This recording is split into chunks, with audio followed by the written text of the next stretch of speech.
விஜய் மாமா விஜய் மாமா என பாசம் பொங்க அழைக்கும் குழந்தையை தாய் மாமன் தங்க மோதிரம் திட்டத்தை முதலமைச்சரின் காலை உணவு திட்டத்துக்கு பெருந்தலைவர் காமராஜர் காலை உணவு திட்டம் திருமணம் நாளில் நமது அரசின் சார்பாக 8 கிராம் தங்க நாணயமும் ஒரு பட்டு புடவையும்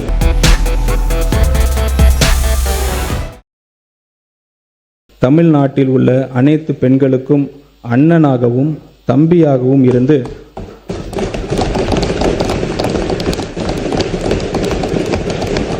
அவர்களுக்கு எப்போதும் துணை நிற்பவர்தான் நமது மாண்புமிகு முதலமைச்சர் அவர்கள். திருமணம் என்பது ஒவ்வொரு பெண்ணின் வாழ்விலும் ஒரு மகிழ்ச்சியான தருணமாகும்.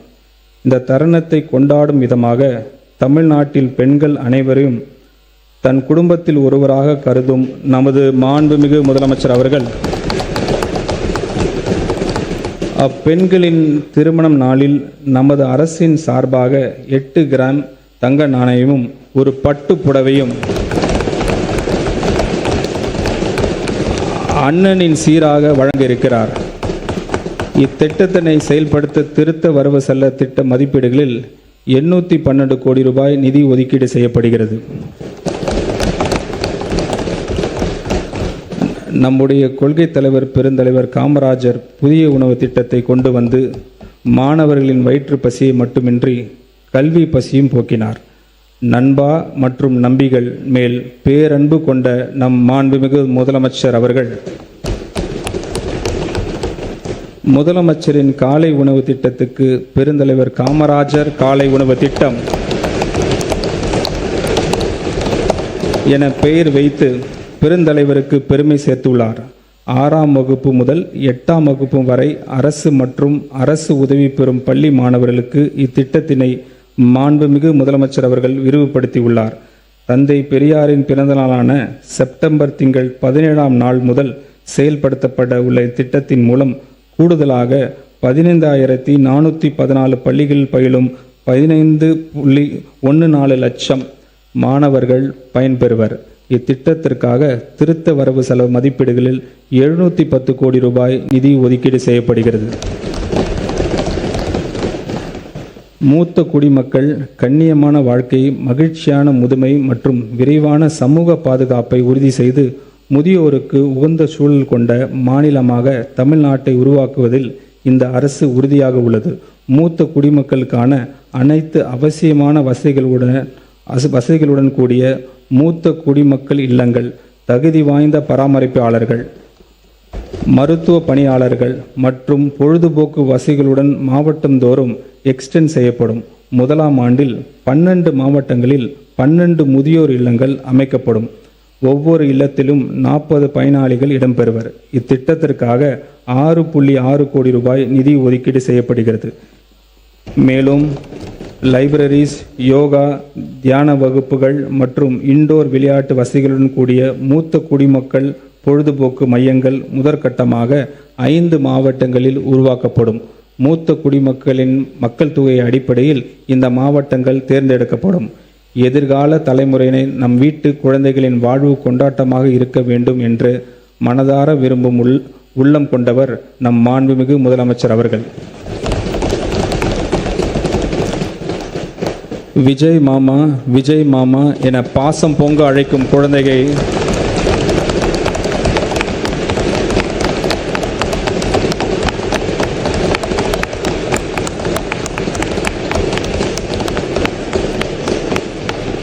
விஜய் மாமா விஜய் மாமா என பாசம் அழைக்கும் குழந்தைகள் செல்வங்களை பற்றி நாள்தோறும் சிந்திப்பவர் நமது மாண்புமிகு முதலமைச்சர் அவர்கள். அக்குழந்தைகளை தினமும் வரும் அங்கன்வாடி மையங்களில் அவர்களுக்கான ஆரம்பகால பராமரிப்பு மற்றும் சேவையை நல்ல முறையில் வழங்கிடவும் வகையிலும் மையத்திற்கு வரும் குழந்தைகள் மகிழ்ச்சியுடன் ஆரோக்கியத்துடன் இருப்பதை உறுதி செய்திடவும் வகையிலும் பாதுகாப்பான குடிநீர், கழிவறைகள், மின்சார இணைப்பு உள்ளிட்ட அடிப்படை வசதிகளை உள்ளடக்கிய 500 அங்கன்வாடி மைய கட்டடங்கள் நடப்பாண்டில் கட்டப்படும். டிரான்ஸ்ஜெண்டர்களுக்கு திருநர்கள் சமூக மற்றும் பொருளாதார அதிகாரமளிப்பு உறுதி செய்யும் வகையில் தமிழ்நாட்டு திறன் மேம்பாட்டுக் கழகத்தின் TNSDC மூலம் பல்வேறு தொழில்களின் திறன் பயிற்சி வழங்கப்படும். மேலும் அவர்கள் தொழில் தொடங்குவதற்கும் நிலையான வாழ்வாதாரத்தை உறுதிப்படுத்துவதற்கும் மானியத்துடன் இணைந்து வங்கிக் கடன் வசதியும் வழங்கப்படும். நபர் ஒருவருக்கு அதிகபட்சமாக 50,000 ரூபாய் வரை சுயதொழில் மானியத்துடன் வங்கிக் கடன் பெற ஊக்குவிக்கப்படுவார்கள். சமூக மற்றும் குடும்ப சவால்களை எதிர்கொள்ளும் டிரான்ஸ்ஜெண்டர்களுக்கு பாதுகாப்பான தங்குமிடம், உணவு, ஆலோசனை மற்றும் மறுவாழ்வு ஆதரவு வழங்குவதற்காக 5 மாவட்டங்களில் அரண் தங்குமிடம் வசதிகள் நிறுவப்படும். மேலும் கல்வி, வேலைவாய்ப்பு, மருத்துவ சிகிச்சை, தேர்வுகள் மற்றும் பயிற்சி நிகழ்ச்சிக்காக பிற நகர்களுக்கு பயணம் செய்யும் திருநகர்களின் தேவைகளை பூர்த்தி செய்யும் வகையில் 15 மாவட்டங்களில் குறுகிய கால தங்கியிடம் வசதிகள் ஏற்படுத்தப்படும். இந்த திருத்த வரவு செலவு திட்ட மதிப்பீடுகளில் சமூக நலன் மற்றும் மகளிர் உரிமை துறைக்கு 9,818 கோடி ரூபாய் ஒதுக்கீடு செய்யப்படுகிறது. மருத்துவம் மற்றும் மக்கள் நல்வாழ்வு, தாய் மற்றும் குழந்தை நல பராமரிப்பு தமிழ்நாட்டின் பொது சுகாதார அமைப்பின் முக்கிய தூணாக விளங்குகிறது.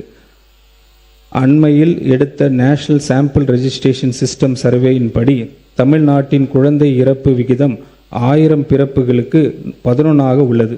இது தேசிய அளவில் மிக குறைந்த விதங்களில் ஒன்றாகும். அரசு தொடர்ந்து பொது சுகாதாரத்துறையில் செயல்படுத்திய திட்டங்களால் மட்டுமே இது சாத்தியமானது. இதற்கு சான்றாக மாநிலத்தின் 99.9% பிரசவங்கள் மருத்துவமனைகளில் நடைபெறுகின்றன. இவற்றில் 53% மேற்பட்ட பிரசவங்கள் அரசு மருத்துவமனைகளில் நடைபெறுகின்றன. அரசு மருத்துவமனைகளில் நடைபெறும் பிரசவங்களின் எண்ணிக்கையை அதிகரித்து இதன் மூலம் மருத்துவ தேவைகளுக்கான பொதுமக்கள் சொந்தமாக செலவிடும் தொகையை குறைக்கும் நோக்கில் அரசு தாய்மாமன் தங்க மோதிரம் திட்டத்தை செயல்படுத்த உள்ளது. இத்திட்டத்தின் கீழ் அரசு மருத்துவமனைகளில் பிறக்கும் அனைத்து குழந்தைகளும் குழந்தையின் பிறப்பு கொண்டாடும் வகையிலும் தாயாக ஆழம் பிறகு அடையும் மகிழ்ச்சியும் முக்கியத்துவத்தை போற்றும் வகையில் தாய்மாமன் அன்பளிப்பாக 1 கிராம் தங்க மோதிரம் வழங்கப்படும். இத்திட்டத்தை நடைமுறைப்படுத்துவதற்காக திருத்த வரவு செலவு திட்ட மதிப்பீடுகளில் 560 கோடி ரூபாய் நிதி ஒதுக்கீடு செய்யப்படுகிறது. மூத்த குடிமக்களுக்காக தமிழ்நாடு முழுவதும் 1000 நடமாடும் முதியோர் சிகிச்சை மையங்கள் படிப்படியாக தொடங்கப்படும். ஒவ்வொரு நடமாடும் சிகிச்சை மையத்திலும் ஒரு மருத்துவர், ஒரு செவிலியர், ஒரு பிசியோதெரபிஸ்ட் பணியில் இருப்பர். தமிழ்நாடு முழுவதும் உள்ள ஒவ்வொரு கிராம ஊராட்சிக்கும் இவர்கள் நேரில் சென்று இலவச உடல் பரிசோதனை செய்வர். நாள்பட்ட நோய்களுக்கான மருந்துகளும் வழங்கப்படும். இத்திட்டத்திற்காக 33 கோடி ரூபாய் நிதி ஒதுக்கீடு செய்யப்படுகிறது. மாநிலம் முழுவதும் தாய் கேர் என்ற பெயரில் கருவுற்ற பெண்களுக்கான சேவை மற்றும் உதவி மையங்கள் அமைக்கப்படும். இந்த மையங்களில் பிரெக்னென்ட் உமன் அவருடைய மகப்பேறு நாள் நெருங்கும் வேளையில் தங்கியிருந்து பலன் பெறலாம். இந்த மையங்களில் பிரெக்னென்ட் உமன்ஸ் கட்டணமில்லாமல் உணவு மற்றும் மருத்துவ உதவிகள், தொடர் மருத்துவ கண்காணிப்பு உள்ளிட்ட சேவைகள் வழங்கப்படும். இத்திட்டத்திற்காக 23 கோடி ரூபாய் நிதி ஒதுக்கீடு செய்யப்படுகிறது. தொலைதூர மற்றும் கிராமப்புறங்களில் வாழும் மக்களுக்கு சிறப்பு மருத்துவ பராமரிப்பு கிடைப்பதை உறுதி செய்யும் நோக்கில் அரசு ஹப் அண்ட் ஸ்போக் மருத்துவமனைகள் வகையிலான டெலிமெடிசன் சிஸ்டம் உருவாக்கப்படும். ஸ்பெஷலிஸ்ட் டாக்டர்ஸை கொண்ட 5 மையங்கள் உருவாக்கப்பட்டு அவற்றுடன் ஆரம்ப சுகாதார நிலையங்கள் மற்றும் அரசு மருத்துவமனை அளவிலான 200 கிளைகள் வெப்சைட் மூலம் தொடர்படுத்தப்படும். அடுத்த 5 ஆண்டுகளில் இம்மையங்கள் மற்றும் கிளைகளின் எண்ணிக்கை படிப்படியாக அதிகரிக்கப்பட்டு 1000 மையங்கள் ஏற்படுத்தப்படும். டெலிமெடிசன் நெட்வொர்க்ஸை உருவாக்க திருத்த வரவு செலவு திட்ட மதிப்பீடுகளில் 18.5 கோடி ரூபாய் ஒதுக்கீடு செய்யப்படுகிறது. புற்றுநோய் பராமரிப்பு தொடர்பாக இந்த அரசு ஹப் அண்ட் ஸ்போக் மருத்துவமனை வகையிலான அமைப்புகள் உருவாக்கும். புற்றுநோய் பராமரிப்பு மருத்துவமனை மாநில முக்கியத்துவம் வாய்ந்த நிறுவனமாகவும் உயர் சிகிச்சை மருத்துவமனையாகவும் மாற்றப்படும். நோயாளிகளின் முதல் தொடர்பு மையமாக 5 மண்டல புற்றுநோய் பராமரிப்பு மருத்துவமனைகள் நிறுவப்படும். இந்நிறுவனங்களில் புற்றுநோய் பராமரிப்பு தொடர்பான ஆராய்ச்சி மற்றும் மேம்பாட்டு பணிகளையும் மேற்கொள்ளவும் இதற்கான டிபிஆர் தயாரிப்பதற்காக திருத்த வரவு செலவு திட்ட மதிப்பீடுகள் 10 கோடி ரூபாய் ஒதுக்கீடு செய்யப்படுகிறது.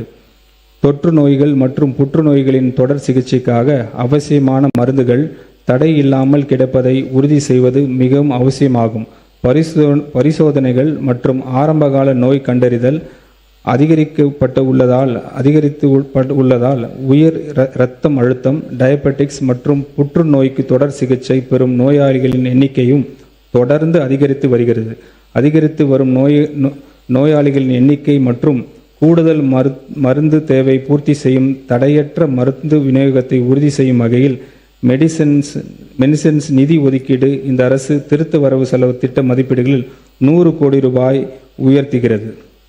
இந்த திருத்த வரவு செலவு திட்ட மதிப்பீடுகளில் மருத்துவம் மற்றும் மக்கள் நல்வாழ்வுத்துறைக்கு 23,357 கோடி ரூபாய் ஒதுக்கீடு செய்யப்படுகிறது.